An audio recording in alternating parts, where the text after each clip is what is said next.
Bonjour à tous, bienvenue dans cette nouvelle vidéo. Je vous présente une page de scrap que j'ai scrappée selon la dictée de scrap de la papeterie de Stéphanie. Donc c'était la dictée 1. Oui, je commence un peu en retard, hein. Elle est déjà à sa 3e dictée de scrap. C'est un truc que je connaissais pas et je trouve le principe très intéressant et très motivant. Du coup c'est parti, je vous montre ça.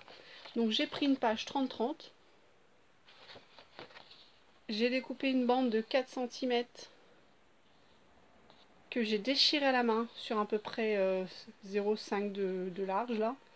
Il fallait coller ça les deux là à 8 cm du bord et coller les deux en laissant à peu près 1 cm entre les deux.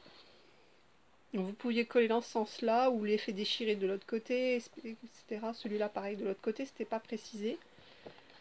Ensuite une photo 10 par 15 mais en format portrait avec un papier uni en dessous qui fait, je ne sais plus, qui fait 10,5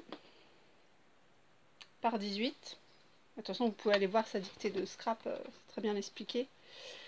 Il fallait un bouton, 3 enamel dots, un tag avec un mot dessus, par rapport à la photo bien sûr, un morceau de ruban, donc j'hésitais entre vert et rouge, et puis je me suis dit, oh, je vais rester dans le vert.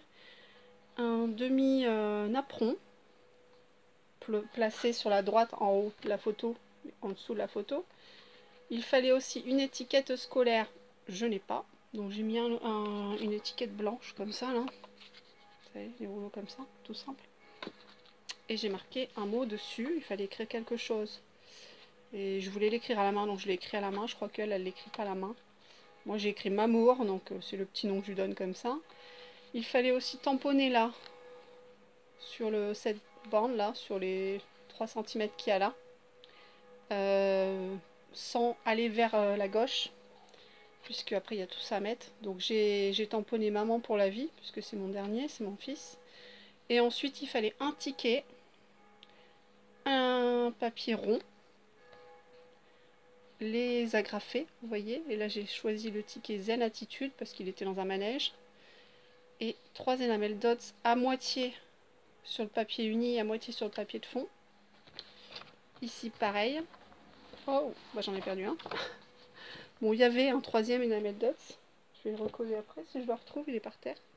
Donc un bouton à moitié pareil sur le tag et sur le papier uni, les enamel dots sur le tag, à la limite du papier uni. Il fallait aussi faire un cadre à la main, à main levée en fait, un double cadre tout le tour. Voilà.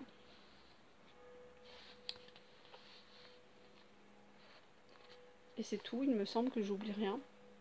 Donc si cette page vous inspire, et ben, n'hésitez pas à aller voir sa vidéo, ses vidéos, parce qu'elle en fait plusieurs. Donc c'est, j'ai tout perdu, dictée de scrap sur la papeterie de Stéphanie. Je vous fais plein de gros bisous et je vous dis à bientôt. Ciao, bisous à tous.